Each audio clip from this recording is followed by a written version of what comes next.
पाकिस्तानी लेखक पत्रकार तारिक फतेह साहब। तारिक साहब, बहुत बहुत स्वागत है आपका सुदर्शन न्यूज पर।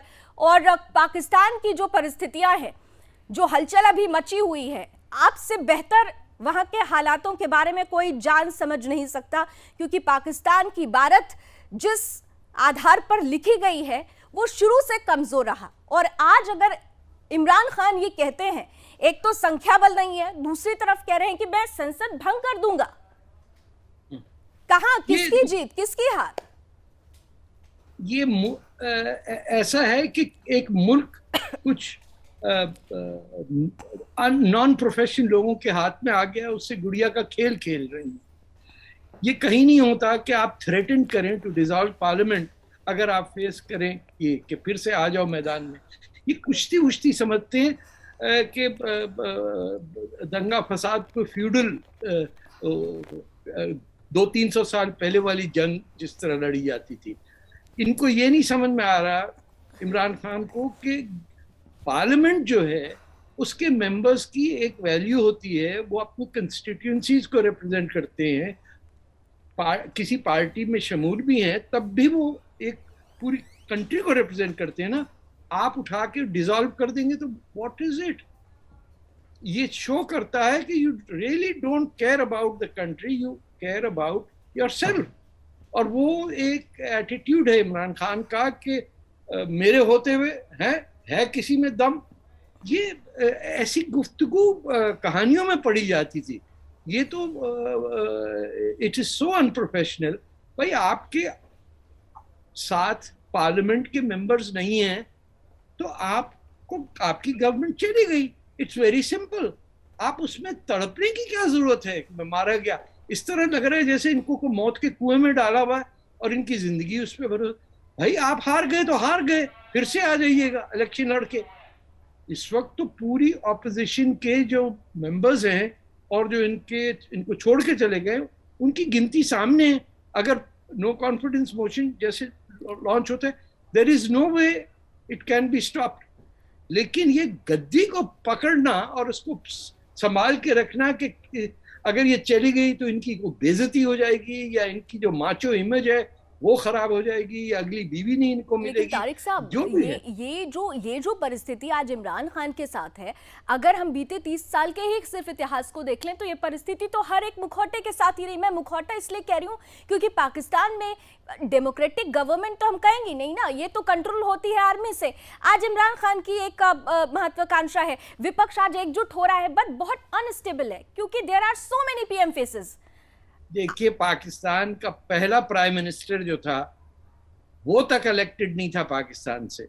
लियाकत अली खान आपके उस जमाने में हरियाणा से आ गए थे, बैठ गए। ये शुरू से ही पाकिस्तान की ट्रेडिशन रही है कि जो इलेक्टेड मेंबर्स ऑफ पार्लियामेंट होते हैं उसको निकाल दें। यहाँ तक कि जो पहला प्राइम मिनिस्टर होना चाहिए था उसकी एंट्री पाकिस्तान में बैन कर दी, जो बंगाल के प्राइम मिनिस्टर थे हुसैन शहीद सरवर्दी। तो ये हम पाकिस्तानी जिन्होंने देखा बचपन से पूरी सियासत मुल्क को तबाह होते हुए, जंग में हारते हुए, वी नो कि ये फ्यूडलिज्म से बाहर ही नहीं निकले। इनको बस खानदान मेरा ये है, मेरे पीछे इतने लोग हैं, यानी 100-200 मेंबर्स की बात हो रही है तो वो 1-2 लाख आदमी सड़क पे जमा करने की सोच रहे हैं। यानी what is the connection between the two? आपको 50 लाख लेके आ जाइए मैदान में, उससे थोड़ी होता है। जो पार्लियामेंट में इलेक्टेड मेंबर्स हैं उनके वोट से डिटरमिन होता है ना कि कौन पार्टी है और कौन पार्टी नहीं है। ये अभी तक इस काबिल ही नहीं हुए पाकिस्तान के पॉलिटिशियंस। अब कुछ तो नजर आते हैं जो कि जानते हो कि मुल्क की हुक्मरानी कैसे चलती है। ये रावलपिंडी और इस्लामाबाद का झगड़ा खत्म नहीं होता कि सिविलियन एडमिनिस्ट्रेशन होगी या मिलिट्री एडमिनिस्ट्रेशन होगी, फौजी जनरल इनके करप्ट, पॉलिटिशियन इनके करप्ट। ये the country itself is a joke. Itself is a joke, ये बिल्कुल आपने सही कहा। लेकिन एक जो परिस्थिति पाकिस्तान के लिए बनी हुई है अभी सर, मैं हमारे साथ दो और गेस्ट जुड़ चुके हैं हमारे साथ। सुदर्शन न्यूज़ के रेजिडेंट एडिटर मुकेश कुमार जी भी जुड़े हुए हैं और defence expert retired colonel TPS Tyagi साहब भी जुड़े हुए हैं। लेकिन तारिक साहब आपके साथ ही मैं कंटिन्यू कर रही हूँ। देखिए, जो परिस्थिति बनी हुई है उस परिस्थिति में एक बात तो तय है, पाकिस्तान में आज आर्मी कहीं ना कहीं से बिहाइंड द कर्टेन ये दिखाने की कोशिश कर रही है कि अभी कोई कंट्रोल नहीं है, क्योंकि अगर वो चाहें तो 2 मिनट में तख्ता पलट हो सकता है। पाकिस्तान में हम ये देखते आए हैं। लेकिन अभी देखिए क्या हो रहा है, पॉलिटिकली सिनेरियो इसलिए सेटल किया जा रहा है कि भाई विपक्ष है, नंबर्स नहीं है, विपक्ष सामने आ रहा है, उनके पास ताकत है। ये सब दिखा करके किसको मैसेज दे रहे हैं, किसको वो, क्या जमहूरियत और आवाम को आज आप ये सिर्फ मुखौटा दिखा के आप कन्विंस कर लेंगे? ये फ्यूचर के लिए जो फ्यूचर पाकिस्तान है उसके लिए क्या आप एक स्टेबल चेस बोर्ड तैयार कर रहे हैं? ऐसा लग रहा है आपको? ये आप अज्यूम कर रही हैं कि वो फ्यूचर ऑफ पाकिस्तान देख भी रहा है। ये जिस तरह चला था 1947 में, ये तो टूट गया 1970 के अंदर। उसके बाद यहाँ खाना जंगी हो रही, बलूचिस्तान की अलग आज़ादी की जंगी है, आप गिलगित बल्तिस्तान में झगड़ा अलग है, सिंध के अंदर जीए सिंध महाज जो पहली बार बात कर रहा है कि सिंध जो है वो एक आज़ाद मुल्क होना चाहिए, उस पर कैसे पंजाब का। तो Pakistan itself is in a very unstable situation. ना ये पहले कभी इसको समझ थी इसके पॉलिटिशियंस को या जिन्ना साहब को, वो तो सारे अपने अपने बेनिफिट्स के लिए लड़ते रहे। अरे जिन्ना साहब जो बनाए पाकिस्तान, वो कह रहे थे नेहरू जी को कि यार मेरा फ्लैट संभाल के रखना, मैं रिटायर बॉम्बे में हूँगा। ये गुड़िया का घर है, ये कोई मुल्क नहीं है, ये किसी वक्त भी टूट जाएगा, आप फिर से बना लीजिए। But this country will not last, ये सीरियसली मैं कह रहा हूँ, क्योंकि एक फेडरल कंट्री जिसके अंदर कई जबानें बोली जाती हैं, उसको जोड़ के रखता है कॉन्स्टिट्यूशन और डेमोक्रेटिक प्रिंसिपल्स। जो बलूचिस्तान में हो रहा है वो पंजाब को फिक्र ही नहीं है। वो कहते हैं लूटो और लूटो, चाइना को बेच दिया एक साथ का प्रोविंस, गवादर बिक गया, वहां नेवल सबमरीन बेस बन गई। सिंध का जो कोस्टल एरिया वो चाइना को बेचे जा रहे हैं। तो कोई भी मुल्क का नहीं सोचता है वहां पे। They are more worried about के जाते जाते अपने बच्चों के लिए क्या छोड़ के जाना है, क्योंकि सारे मिलिट्री ऑफिसर्स भाग जाते हैं आफ्टर द टेन्योर। ये भी जो हैं, इमरान खान यहाँ थोड़ी रहेंगे जब खत्म होंगे, ये जाएंगे वापस। यानी मेरे ख्याल तीसरी बीवी है तो चौथी अब कोई होगी, क्योंकि जो बच्चे हैं वो आज तक पाकिस्तान ही नहीं आए, किसी ने कदम नहीं रखा। जब बाप समझता हो कि ये मुल्क इस काबिल नहीं है कि मेरे बच्चे यहाँ रहे, prime minister of the country कहता हो कि छोड़े बच्चों के आने की जगह नहीं, बेटे तुम यहाँ नहीं आना, या बेईमान चोर चक्कों की जगह। तो आप सोचिए कि what is the purpose of this country, के मकसद ही नहीं है कोई उसका चोरी और लूटने का और आम आदमी की जिंदगी खराब करने का। There is no other option. आप पाकिस्तान को तोड़ के 1970 में एक यानी 10 लाख आदमियों का कत्लेआम करने के बाद, अपने सिटीजन के, अपने धर्म के लोगों को मारने के बाद, उनकी 1 लाख औरतों को रेप करने के बाद, ये तो वो लोग हैं जिन्होंने डिकार तक नहीं लिया। किसी ने बात ही नहीं की। महमूद रहमान कमीशन भी जो छपा वो इंडिया में लीक कर गया। तो this is not a country that is fit to be a country. It is fit to be 4 countries like, जैसे भूटान या नेपाल हैं, श्रीलंका है, वैसे ही ये सिंध, बलूचिस्तान, सूबा सरहद और पंजाब अलग अलग हो जाएंगे, तब आप हिंदुस्तान को सुकून आएगा। वरना तो ये जब तक जिंदा है पाकिस्तान, आपका खून बहाने का इसका मकसद है कि लोगों को लूटा जाए और हिंदुस्तान के खिलाफ कैंपेन चलाई जाए, ताकि लोगों की तवज्जो उस तरफ हो के, अरे भाई ये तो हिंदू कर रहा, अब अमेरिका को गाली दे रहे हैं कि अमेरिका कर रहा। कभी अपनी गलती मानने को तैयार नहीं है।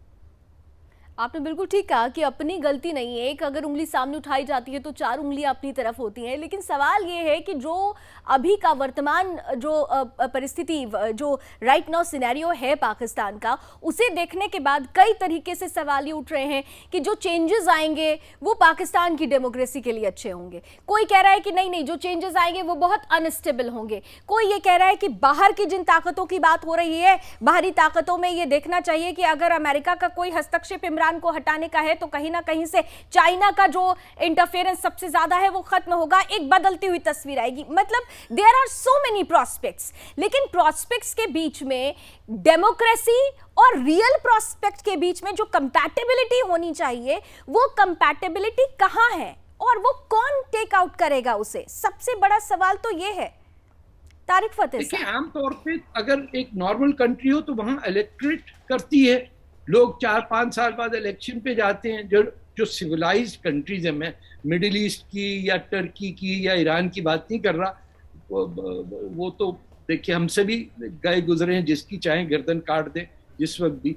But even Saudi Arabia today is moving कि भैया हमको कहीं सिविलाइज कंट्री को समझे। यहाँ उस चीज की तमन्ना नहीं है कि हमें दुनिया कैसे देखती है। इनकी तवज्जो इस बात पे कि हमारे बच्चे को वीजा कौन देता और हमारा लूटा हुआ पैसा हम किस बैंक में डाल सकते हैं। अभी लिस्ट छपी है स्विट्जरलैंड से कि senior Pakistani generals and civilian authorities के जो पैसे ट्रांसफर हुए इनटू स्विट्जरलैंड। एक मुल्क जहां गुर्बत इतनी हो, वहां के हर शख्स को यह है कि यहां से पैसा लूट के कहीं और बाहर लेके चले जाए। And there is no principle. कोई इस्लाम की बात करते हो तो ईमान नहीं है, सच बोलने की आदत नहीं है, झूठ बोल बोल के सारे लोगों को सिखा दिया झूठ बोलना। हर तरफ करप्शन है, कोई काम नहीं हो सकता पाकिस्तान में बजाय कि किसी को रिश्वत दिए हुए। तो ऐसे मुल्क, और फिर इस्लाम का झंडा लेके घूम रहे कि हम बिल्कुल ये एक मुसलमान हैं, सच बोलने वाले। भैया सारी दुनिया देख रही है कि तुम उजड़ गए हो। You are the first Islamic state, और इस्लाम में गुंजाइश ही नहीं थी इस्लामिक स्टेट की। अब वो मदीना की रियासत बनाने को चले, किसको भी वकूफ समझते हैं। अब खुद इन्होंने किताब जिंदगी में नहीं पढ़ी, दैट्स डिफरेंट, बट ये तो ना समझे कि बाकी सारे मुल्क में लोग जाहिल बैठे हुए। He really has never read a book in his life, Imran Khan ji. यानी ईमान कहीं नहीं है, लेकिन ईमान की बात हर बार तारिक फतेह साहब हर कोई और हर तरफ से कर तो रहा है। फिलहाल जो देखिए, आपने वो दौर भी देखा है जब ये कहा जा रहा था कि एक सपना है, पाकिस्तान बहुत अलग अलहदा देश बनेगा, एक वैकल्पिक तस्वीर वहां से सामने आएगी, लेकिन कोई वैकल्पिक तस्वीर नहीं आई और आपसे बेहतर वो कोई जानता नहीं है। आपने बलूचिस्तान का जिक्र किया, बांग्लादेश किस तरीके से क्या परिस्थितियां बनी, अपने ही लोगों को मारा गया वहां पर, और देखिए उसी का नतीजा कि टूट गया। बलूचिस्तान में भी रह रहकर जिस तरीके से वहां पर आवाजें उठती हैं, लगातार ये कहा जाता रहा कि बलूचिस्तान के मुद्दे पर अब भारत को पूरी तरह से इंटरफेयर कर देना चाहिए, क्योंकि एक बांग्लादेश था और अब एक बलूचिस्तान होना चाहिए। Is this the right time to interfere in it? आपको लगता है? दो बड़ी ऑपोजिट सिचुएशंस हैं। Bangladesh was the birth place of Pakistan. Bengali में मूवमेंट थी, बाकी जो कराची लाहौर है, यहाँ कोई मुस्लिम लीग को वोट नहीं देता था। Balochistan on the other hand was an independent country, जिसकी एम्बेसी थी कराची में, जिस पे हमला करके मार्च 1948 में पाकिस्तान फौज ने कब्जा किया एक इंडिपेंडेंट कंट्री को।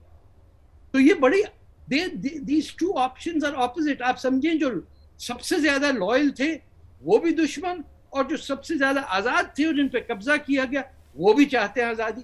तो आप ये सोचिए कि ये या तो पाकिस्तान बनता कहीं नेपाल के बॉर्डर में, यूपी और बिहार में, तो वहां उर्दू चलती और जान छुट्टी। ये तो एक मैं आपसे क्या कहूँ, टमाटर जहां उगते हों वहां कहीं गन्ने का जूस निकालो। ऐसे तो नहीं हो सकता ना। जिस इलाके के अंदर कुछ चाहता नहीं था पाकिस्तान बनने, वहां पाकिस्तान बना दिया। जो उनकी जबान थी उस पर पाबंदी लगा दी, सिंधी और पंजाबी, और लखनऊ की उर्दू लाके सौंप दी। तो ये तो क्या होता है, फ्रूट चाट नहीं होती है, प्याले में लेके सब मिला के बोला खा जाओ, बड़ी मजेदार की लगेगी आपस में। तो कभी ना कभी तो बदहजमी होगी ना। सर सॉल्ट कौन डाल रहा है इस फ्रूट चाट में? सॉल्ट कौन है? ये भी तय करना होगा, ये भी क्लियर आउट कर दीजिए जरूर। ये अल्लाह मियाँ कर रहे हैं ऊपर से नमक छीड़ने वाले, पंजाबी में हम कहते हैं होर चुको गन्ने। जी। जिसको नहीं चाहिए था उसको बना दिया इस्लामी रियासत। जिन लोगों ने कभी कोई इस्लाम की बात नहीं की, उनसे कुछ ठीक हो नहीं सका, कभी सच नहीं बोला जिंदगी में, उन्होंने कहा आप इस्लाम की दिफा करिए। अब लोग हंसेंगे नहीं, दुनिया में क्या करेंगे? जी। It's a अभी very अगर sad- जी, ये अभी अगर अगर तारिक साहब अभी एक अगर बदलाव हो जाता है, देखिए वो कह रहे हैं कि मैं सदन को भंग कर दूंगा, उधर विपक्ष कह रहा है कि अविश्वास प्रस्ताव से पीछे नहीं हटेंगे, कुल मिलाकर एक बदलाव होने वाला है। ये बदलाव दुनिया के लिहाज से और आतंकवाद के लिहाज से, क्योंकि देखिए आप भी इस बात को खुलकर कहते हैं और हम हमेशा से खुलकर कहते हैं कि Pakistan is the centre of terrorism, क्या कोई बड़ा बदलाव आएगा? क्योंकि देखिए कुर्सी एक है, कुर्सी पर बैठा हुआ चेहरा बदल जाएगा, कंट्रोल तो रहेगा ना आर्मी के हाथ में और उन स्टेट एक्टर्स के हाथ में जिसके बाबत पाकिस्तान चलता है, तो बदलाव क्या आएगा? आपने कुर्सी पे 4-5 बंदरों को बैठे हुए नहीं देखा कभी? हमने तो हिंदुस्तान में यहाँ देखा, बंदर चश्मा उठा के आपका ले गया, हम देखते ही रह गए। ये पाकिस्तान वो इलाका है जहाँ you should not expect ordinary common human reactions. ये अपने आप को जो लाहौर में रहते हुए ये ना जानता हो कि ये राम के बेटे लव का शहर था, ये शहर की हिस्ट्री हिंदुइज्म में महाराजा रंजीत सिंह की है, और वो वहां बैठे कि नहीं जी यहाँ तो वो आया था तैमूर और वो उसने हमें हमारे सारी बेटियों को भगा के ले गया, इसीलिए हम उसकी रिस्पेक्ट करते हैं। ये यानी सोच ही टेढ़ी है कि ना सिर्फ पाकिस्तान में बल्कि आपके पुरानी दिल्ली में भी किताबें मिलती हैं उर्दू में, मोहम्मद बिन कासिम की को हीरो माना जाता है। यानी वो शख्स जिसने तबाह किया, हिंदुस्तान पे अटैक किया, 20,000 हिंदू बच्चियों को सिंध से उठा के दमिश्क में बेचा गया, वो हीरो बन गया। राजा दाहिर का नाम ही नहीं किसी को पता।